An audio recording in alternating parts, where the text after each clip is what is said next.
सभी भक्तजनों को राधे राधे। कथा शुरू करने से पहले एक छोटी सी रिक्वेस्ट, अगर आपने मेरे चैनल को अभी तक सब्सक्राइब नहीं किया है तो प्लीज इसे सब्सक्राइब करें और वीडियो को ज्यादा से ज्यादा शेयर करें ताकि और लोग भी इस पुण्य कथा को सुनकर इसका लाभ ले सकें। अगर आप पाठ या जाप की कोई धार्मिक किताब, पूजा या पाठ का किसी भी तरह का कोई सामान या शादी ब्याह की जरूरतों का कोई सामान खरीदना चाहते हैं तो नीचे डिस्क्रिप्शन में दिए हुए अमेज़न स्टोर के लिंक पर जाकर खरीद सकते हैं। अगर आप चैनल की मेंबरशिप लेना चाहते हैं तो वीडियो के नीचे दिए गए ज्वाइन बटन पर जाकर ले सकते हैं।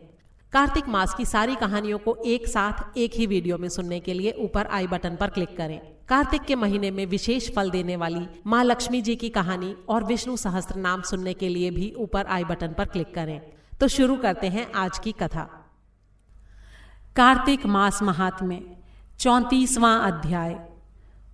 उद्यापन का पूरा विधि विधान बतलाने के पश्चात सूत जी बोले, हे ऋषियों, यदि किसी में पूरा उद्यापन करने की सामर्थ्य ना हो तो केवल कुछ ब्राह्मणों को भोजन करा दे।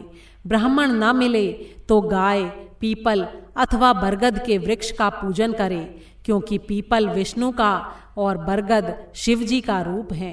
इसी प्रकार पलाश को ब्रह्मा जी का रूप माना जाता है। ये सुनकर ऋषियों ने पूछा, हे सूत जी, ब्रह्मा, विष्णु और शिव जी वृक्ष भाव को किस प्रकार प्राप्त हुए, ये बताने की कृपा करें।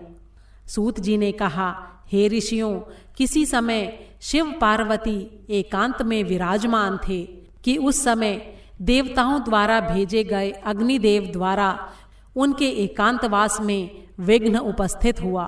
इस पर पार्वती जी ने क्रोधित होकर देवताओं को श्राप दिया कि तुम वृक्ष रूप हो जाओ। तब विष्णु गया में जाकर पीपल और शिव काशी में अक्षय वट और ब्रह्मा जी पलाश रूप हो गए। बस तभी से पीपल और वट वृक्ष का पूजन होता है।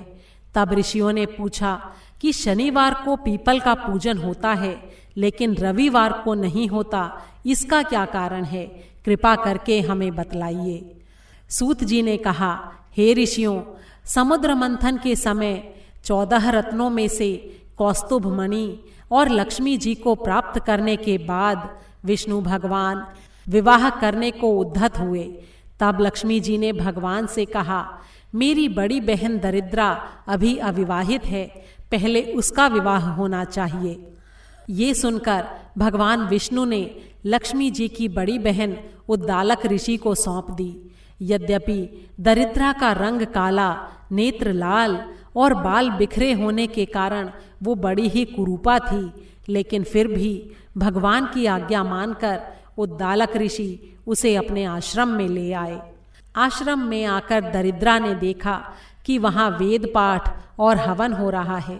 ये देखकर उसने मुनि से कहा, मैं ऐसे स्थान में रहने की बजाय उस स्थान में रह सकती हूँ जहाँ चोर, जुआरी तथा ब्राह्मणों का अपमान करने वाले रहते हों। उसकी ये बात सुनकर उद्दालक ऋषि बड़े ही दुखी हुए और उसे वहीं छोड़कर और ये कहकर चले गए कि मैं तुम्हारे लिए कोई उपयुक्त स्थान देखकर आता हूँ। ऋषि के जाने के बाद कुछ देर तक दरिद्रा ने उनकी प्रतीक्षा की। इसके बाद वो रोने और चिल्लाने लगी। तब लक्ष्मी जी ने भगवान से कहा, हे भगवान, ऋषि द्वारा त्याग दिए जाने के कारण मेरी बहन दरिद्रा बड़ी ही दुखी हो रही है, इसलिए आप जाकर पहले उसे शांत कीजिए।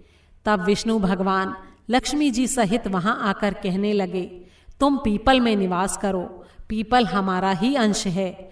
जो कोई कार्तिक की पूर्णिमा को पीपल का पूजन करेगा वो हमें प्राप्त होगा और उसके यहाँ लक्ष्मी का वास होगा। जो शनिवार को सूत लपेटकर तुम्हारा पूजन करेगा उसके सारे मनोरथ सिद्ध हो जाएंगे, लेकिन रविवार को जो तुम्हारा स्पर्श भी करेगा वो दरिद्री हो जाएगा। इतना कहकर भगवान लक्ष्मी जी के सहित अंतर्ध्यान हो गए। सूत जी कहते हैं कि जो भी इस कथा को पढ़ता अथवा सुनता है उसे बद्रिकाश्रम यात्रा का पुण्य फल प्राप्त होता है। बोल श्री विष्णु भगवान की जय।